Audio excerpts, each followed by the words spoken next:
नियुक्ति पत्र देके नियुक्ति पत्र देके नियुक्ति पत्र देके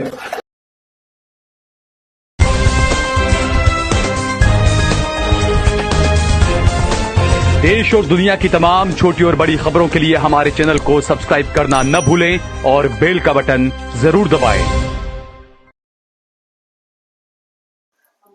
नमस्कार दोस्तों, स्वागत है आपका देश लाइव में और आपके साथ हमेशा की तरह मैं हूं आशिमा त्यागी। दोस्तों, एक लोकतांत्रिक देश में अगर सत्ता के शिखर पर बैठा व्यक्ति किसी नागरिक की इज्जत, पहचान और धार्मिक स्वतंत्रता को सार्वजनिक मंच पर रौंद डाले तो सवाल सिर्फ उस व्यक्ति का नहीं रह जाता, सवाल पूरे सिस्टम का हो जाता है। बिहार के मुख्यमंत्री, जी हां, बिहार के मुख्यमंत्री नीतीश कुमार से जुड़ा जो वीडियो सामने आया है, उसे देखकर सिर्फ हैरानी नहीं होती है बल्कि शर्म महसूस होती है। मैं चर्चा में आगे बढ़ूं उससे पहले आप ये वीडियो देखिए। सौम्या कुमारी, माननीय मुख्यमंत्री जी अपने हाथों से नियुक्ति पत्र देके नीलम अभिरंजन एक मुस्लिम महिला जो संभवतः अपना ज्वाइनिंग लेटर लेने मंच पर मौजूद थी, उसके साथ जो व्यवहार हुआ, जो नीतीश कुमार ने व्यवहार किया, वो आप बताइए क्या लगता है आपको? वो किसी भी सूरत में अनौपचारिकता, मजाक या सहजता नहीं कहा जा सकता है। ये सीधा सीधा सार्वजनिक अपमान है। दोस्तों मैंने आपको वीडियो भी दिखाई और आपको बताया कि मुद्दा आखिर क्या है। आज हम इसी पर चर्चा करेंगे, इस पूरे सच को जानने की कोशिश करेंगे कि आखिर नीतीश कुमार की तरफ से ये जो व्यवहार किया गया है उसके पीछे की वजह क्या है, इसके किस तरह के मायने जो है वो इस वक्त निकाले जा रहे हैं।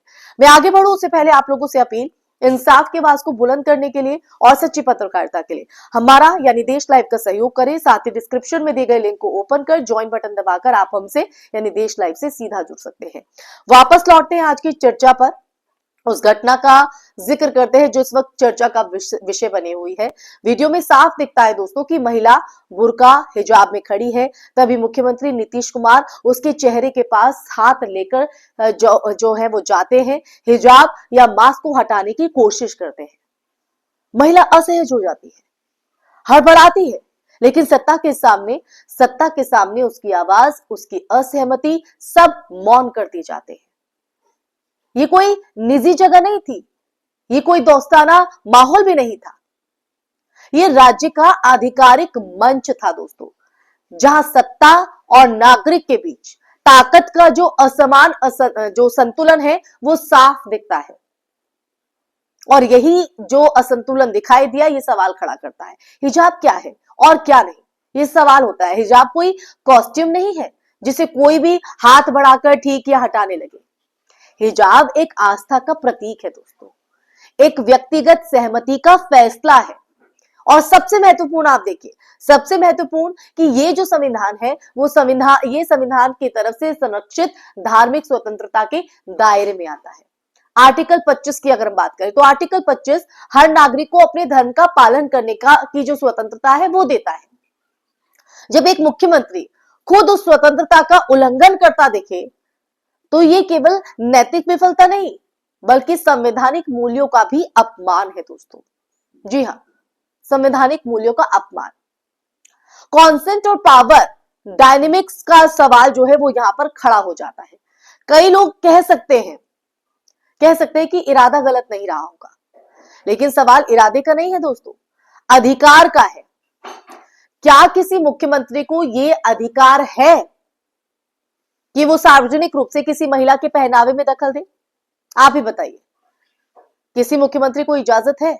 या कॉन्सेंट पूरी तरह अनुपस्थित है और जहां सत्ता और नागरिक आमने सामने हो वहां अनौपचारिकता भी दबाव बन जाती है। एक आम महिला खासकर अल्पसंख्यक समुदाय से सत्ता के सामने खुलकर विरोध कैसे करे, ये सवाल खड़ा होता है। और देखिए यही वजह है दोस्तों, यही वजह है कि इसे माइक्रो एग्रेशन कहकर हल्का नहीं किया जा सकता, कतई नहीं किया जा सकता।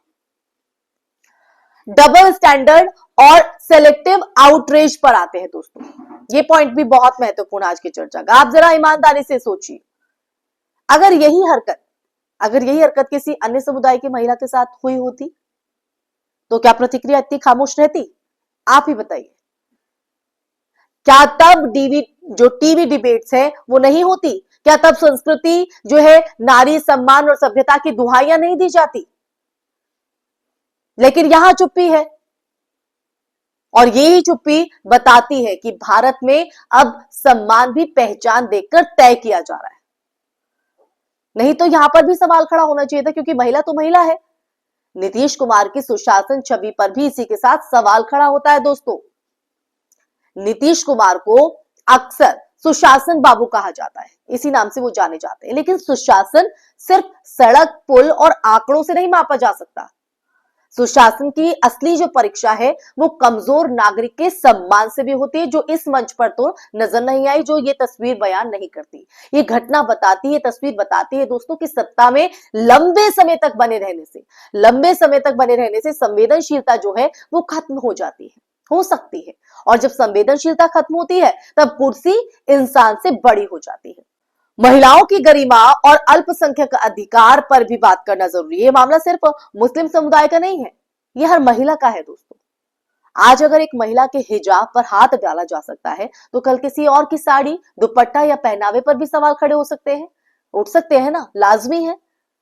संविधान सभी को बराबरी देता है दोस्तों, लेकिन व्यवहार में ये जो बराबरी है वो तब तक अधूरी है जब तक सत्ता खुद उदाहरण ना बने।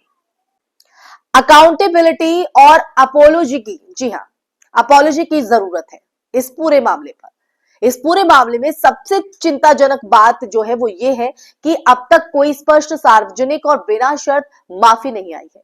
एक लोकतांत्रिक नेता की ताकत उसकी गलती ना करने में नहीं, बल्कि गलती स्वीकार करने में होती है। जो अपनी गलती मान लेता है वो छोटा नहीं हो जाता है, उसका औहदा बड़ा हो जाता है। नीतीश कुमार को यह समझना होगा कि माफी कमजोरी नहीं होती, माफी लोकतंत्र को मजबूत करती है। जी हां, मजबूत करती है। ऐसे में अगर आज देखा जाए तो आज सवाल ये नहीं है कि वीडियो वायरल हुआ या नहीं, सवाल ये है कि क्या हम ऐसे लोकतंत्र में जीना चाहते हैं जहां सत्ता नागरिक के शरीर, पहचान और आस्था पर हाथ डाल सके। अगर आज हम चुप रहे ना दोस्तों, तो कल ये चुप्पी हमारी अपनी गरिमा को भी निगल जाएगी। तो क्या आप ऐसा चाहते हैं? क्या राय है आपकी? क्योंकि सम्मान किसी एहसान का नाम नहीं है, ये नागरिक का अधिकार है, जो आपका और हमारा अधिकार है। और जो इस अधिकार का सम्मान नहीं कर सकता है ना दोस्तों, उसे सत्ता की कुर्सी पर बैठने का नैतिक हक भी नहीं होना चाहिए। आपकी क्या राय है दोस्तों? जरूर बताइएगा। इसी के साथ इस चर्चा में फिलहाल बस इतना ही। ये चर्चा आपको कैसी लगी कमेंट बॉक्स में कमेंट करके अपनी राय जरूर साझा कीजिएगा दोस्तों। साथ ही इस वीडियो को ज्यादा से ज्यादा शेयर कीजिएगा। हमारे चैनल देश लाइव को सब्सक्राइब भी कीजिएगा। फिर हाजिर होंगे ऐसा ही सच का संवाद लेकर। तब तक के लिए अपना ख्याल रखिए। जय हिंद, जय भारत, नमस्कार।